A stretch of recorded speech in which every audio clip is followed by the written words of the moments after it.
আমাদের বাংলাদেশে এমন কিছু নাই যেটা উৎপন্ন হয় না। আমরা যদি আমাদের এখানে সঠিক জাকাত ভিত্তিক অর্থনীতি থাকতো, সততা থাকতো, ইনসাফ থাকতো, আমানত থাকতো, আমাদের জিনিস আমরা খেয়ে শেষ করতে পারতাম না, এরপর বাকিটা রপ্তানি করতে পারতাম। অনেক কথা ভাই, এগুলো অর্থনীতির বিষয়, আরেকদিন কথা হবে চল। রমজানে আসছি যেহেতু এতটুকু নসিহত করি। 3 নম্বর, যে ভাই আমরা এমনভাবে খাবো না যে খাওয়ার মনে হয় জানোয়ারের খাওয়া। ঠিক আছে ভাই, পুষ্টিকর খাবার খাবো, কিন্তু পরিমাণে কম। কম বলতে কি একবারে কম না, আপনার প্রয়োজন অনুযায়ী 3 ভাগ করে, 1 ভাগ খাবার, 1 ভাগ পানি, 1 ভাগ ফাঁকা, সুন্নাহ অনুযায়ী। আল্লাহ পাক তৌফিক দান করেন, আমিন। 4 নম্বর হচ্ছে রমাদান মাস মানেই কোরআন। রমাদান মাস মানে কি? এই রমজানে আমরা সবাই বেশি থেকে বেশি কোরআন তেলাওয়াত করবো ইনশাআল্লাহ।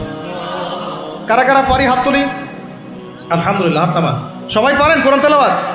মাশাআল্লাহ মাশাআল্লাহ। এটাই তো চাই, বাংলাদেশের ঘরে ঘরে প্রত্যেক ব্যক্তি যেন কোরআন তেলাওয়াত করা জানে, এটাই তো আমরা চাই। এমন যদি হয় যে 100% মানুষ কোরআন তেলাওয়াত করতে পারে, 16 কোটি মুসলিম, দিন কায়েম হয়ে যাবে ইনশাআল্লাহ ইনশাআল্লাহ ইনশাআল্লাহ। ভিতরে কাজগুলো করেন, আল্লাহ পাক তৌফিক দান করেন। তো ভাই কোরআন আমরা রমজানে বেশি থেকে বেশি পড়বো ইনশাআল্লাহ ভাই, ঠিক আছে? যারা পারি না একটা লিমিট ফিক্স করি, কমপক্ষে দিনে 1 পারা, দিনে কমপক্ষে 1 পারা, তাহলে 30 দিনে 1 খতম হবে। ওকে, আরও বেশি পারি 2 পারা, তাহলে 2 খতম হবে। আরও বেশি পারি 3 পারা। এমন আমাদের ইমামদের যুগে, আমাদের 4 ইমামদের যুগে, সলফে সালিহিনদের যুগে প্রতিদিনই 1টা করে খতম দিতেন তারা। সুবহানাল্লাহ, তাদের সময় আল্লাহ বরকত দিয়েছিলেন। সুবহানাল্লাহ, সারা রাত জেগে তেলাওয়াত করতেছেন, নামাজ পড়তেছেন, দিনের বেলা তেলাওয়াত করতেছেন। রমজান মাস হচ্ছে কোরআন নাজিলের মাস। এই মাসে যে হতভাগা কোরআন পড়তে পারলো না, তার জন্য আফসোস করা ছাড়া কিছু করার নেই। রমজান মাসে কোরআন আগে পড়বো, কোরআন শিখবো, না পারলে কি করবো? না পারলে 1 মাসে শিখবো, অন্যকে শেখাবো, কোরআনের দার্স দিব, কোরআনের মাহফিল হবে, কোরআনের তাবলিগ হবে, কোরআন নিয়ে আলোচনা হবে ইনশাআল্লাহ। আমরা জানবো কোরআনের মধ্যে কি আছে। এটা জানার সবচেয়ে উত্তম মাস হচ্ছে কি? রমাদান। আল্লাহ পাক তৌফিক দান করেন, আমিন। যারা আমরা আরবি জানি টুকটাক ভাঙাচোরা, তারা আমরা এটার অর্থ পড়বো ইনশাআল্লাহ। যারা আমরা আলেম ওলামা আছে অনেকেই, যারা ইফতা দিয়েছি, দাওরা দিয়েছি, বা আমরা তালেব ইলম ওলামা ইকরাম যারা আছে, আমরা এই কোরআনের তাফসিরগুলো পড়বো ইনশাআল্লাহ। মানে কোরআনময় রমাদান, কোরআনময় কি?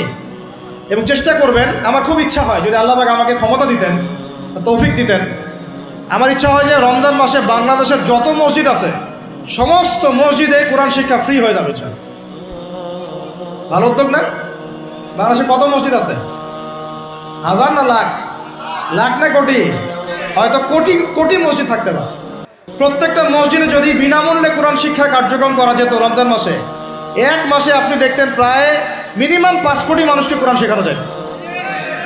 তাও হাতে কলমে, তাও কি হাতে কলমে, বই দেওয়া হতো ফ্রি। আর ওই যারা টিচার ক্লাস নেবে ওদেরকে বেতন দিব, ভাতা দিব সরকার থেকে। দেওয়া যায় না? দেওয়া যায় না? আচ্ছা, যদি গভর্নমেন্ট নাও দেয়, আপনারা জাকাত থেকে দিতে পারেন, সদকা থেকে দিতে পারেন, পারেন না? নিজেদের পকেট থেকে দিতে পারেন, নিজের ব্যবসা থেকে দিতে পারেন, এলাকা ভিত্তিক দিতে পারেন। কত উৎস আছে না? যদি এভাবে প্রত্যেকটা মসজিদ থেকে কোরআন শিক্ষা কার্যক্রম চালু করা হয় রমজান মাসে, আমরা দোয়া করি আল্লাহ পাক যেন এই কথাটা পৌঁছে দেন উপরের লেভেলে, এবং তারা উদ্যোগ নেয়। জানি না উদ্যোগ নেবে কিনা, আমাদের দায়িত্ব পৌঁছে দিলাম। তো অ্যাটলিস্ট যদি সবগুলো মসজিদে নাও হয়, প্রত্যেকটা এলাকায় যদি 1টা করে মসজিদও হয়, তবুও দেখবেন কয়েক কোটি মানুষকে কোরআন শেখানো যাবে ইনশাআল্লাহ। কোরআন ছাড়া এই জাতিকে আপনি ফিরাতে পারবেন না। কোরআন ছাড়া এই যুবকদেরকে মাদক থেকে ফেরানো যাবে না। কোরআন ছাড়া এই যুবকদেরকে জেনা থেকে ফেরানো যাবে না। এই টিকটক প্রজন্ম হয়ে এরা নষ্ট হয়ে গেছে, শেষ হয়ে গেছে। বাংলাদেশে আশঙ্কাজনক হারে এখন জেনা, ব্যভিচার, পরকীয়া এগুলো বেড়ে গেছে। মাদক দ্রব্যের কি ছয়লা, এই যে গুন্ডামি, মাস্তানি, ছিনতাই কারা করতেছে? যারা ইয়াং ছেলে পেলে এরা করতেছে। এদেরকে ফিরাইতে হইলে কোরআন ছাড়া কোনো গতি নাই। আইয়ামে জাহেলিয়াতের সেই মানুষগুলো কোরআনের আলোয় শ্রেষ্ঠ মানুষে পরিণত হয়েছে। কথা বুঝতে পারেন নাই? আইয়ামে জাহেলিয়াতের সেই মানুষগুলা যারা একসময় নিজের মেয়েকে দাফন করেছিল জীবন্ত। ইন্না লিল্লাহি ওয়া ইন্না ইলাইহি রাজিউন। চিন্তা করা যায়? আপনি আপনার মেয়েকে দাফন করতে পারবেন জীবন্ত? পারবেন? বলেন। এরকম মানুষ যারা এই কাজ করেছিল, তারা কোরআনের সংস্পর্শে এসে সোনার মানুষে পরিণত হয়েছে। এই কিতাব আল্লাহ পাক নাজিল করেছেন ওই ঘরের উপরে উঠিয়ে রাখার জন্য না, মাঝে মাঝে বের করবো, ধুলা মুছবো, চুমু খাবো, রেখে দিব, এই জন্য না। বাবা মারা গেছে, খুললাম, পড়লাম, সব বক্সায় দিলাম, এই জন্যে না। শুধু এই কিতাব আল্লাহ পাক নাজিল করেছেন যারা আমরা হৃদয়ে ধারণ করি। কোথায় ধারণ করি? হৃদয়ে ধারণ করবো তো তখনই যখন আমি বেশি তেলাওয়াত করব, বেশি বেশি পড়বো, সবাইকে পড়াবো, শেখাবো। আল্লাহ পাক আমাদের সবাইকে কোরআনের বিপ্লব ঘটানোর তৌফিক দান করেন, আমিন। তো প্রিয় ভাইরা, 4 নম্বর কাজ, কোরআন শিখবো, পড়বো, শেখাবো, দর্শ দিব, কোরআনের একদম বিপ্লব। রমজান মাসে ইনশাল্লাহ কোরআনময় রমাদান হবে ইনশাল্লাহ। রমজান মাসে অন্য কোনো বইও পড়ার দরকার নেই, প্রয়োজনে কোরআন পড়েন, হাদিস পড়েন আর কোরআন পড়েন। কোরআন এবং হাদিস, অন্য কোনো বই, বিষয়ভিত্তিক বই পড়ার দরকার নেই। আর অ্যাটলিস্ট 1 মাস আপনি না পড়েন। এরপরে আসি 5 নাম্বার, একটু বড় হয়ে যাচ্ছে যদিও, আমি সংক্ষিপ্ত করে বোঝাচ্ছি, শোনেন। 5 নাম্বার হচ্ছে রমাদান মাসে, একটু ধৈর্য ধরেন। রমাদান মাসে আমরা ফরজ ইবাদতগুলোকে সর্বোচ্চ গুরুত্ব দিব ইনশাআল্লাহ। যেমন সবার আগে কি? সালাত। এই একটাই বল, সালাত। সালাত নাই, ইসলাম নাই। সালাত নাই, সে ব্যক্তি মুসলিম না। সোজা কথা শোনেন, সালাত অস্বীকার করে সে ব্যক্তি মুসলিম না। নবীজি বলছেন, মান তারাকা সালাতান মুতাআম্মিদান ফাকাদ কাফারা। কেউ যদি ইচ্ছা করে সালাতকে অস্বীকার করে, ছেড়ে দেয়, সে ব্যক্তি কি হয়? কাফারা, কুফরি করে। সালাত না পড়ার কারণে ইমামগণ বলেছেন তাকে মুসলমানদের কবরস্থানে দাফনও করবা না। কোন কোন ইমাম বলেছেন তাকে জানাজাও দিবা না। কোন কোন ইমাম বলেছেন তাকে জেলখানায় বন্দি করে রাখবা। কোন কোন ইমাম বলেছেন তাকে মৃত্যুদণ্ড শাস্তি দিবা। আমি এমনি এমনি বলতেছি না, ইমামদের কওলগুলো পড়ে দেখেন। নামাজ না পড়াটা যেমন তেমন পাপ না তো, ইচ্ছা হইলে পড়লাম, ইচ্ছা হইলে পড়লাম না, এমন না। যারা নামাজি তারাও যদি নামাজে সচেতন না হয়, তাদের জন্যও শাস্তি আছে, নাউজুবিল্লাহ।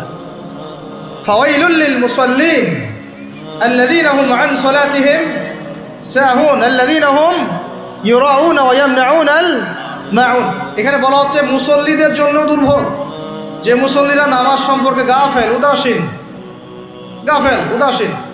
আবার যারা মানুষকে দেখানোর জন্য নামাজ পড়ে এবং এই যে ছোটোখাটো সাহায্য করতে অস্বীকৃতি জানায়, সূরা মাউন পড়েন, তাহলে মুসল্লিদের জন্য গাফেলতির যদি শাস্তি হয়, তাহলে যারা পড়ে না ওদের কি হবে বলেন? ওই যে ওই সূরাটা কি জানি নাম, মুজাম্মিল না মুদ্দাসির, হাফেজে কোরআন কে আছে, মা সালাকাকুম ফি সাকার। জাহান্নামে যখন ঢুকানো হবে, এই ফেরেশতারা জিজ্ঞাসা করবে, কিসে তোমাদেরকে জাহান্নামে নিয়ে আসলো, কি পাপ করছিলা?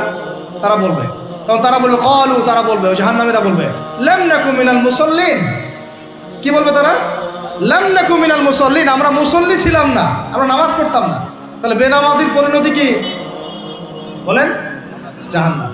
ওয়ালাম নাকু নুতঈমুল মিসকিন, আর আমরা মিসকিনদেরকে খাবার দিতাম না।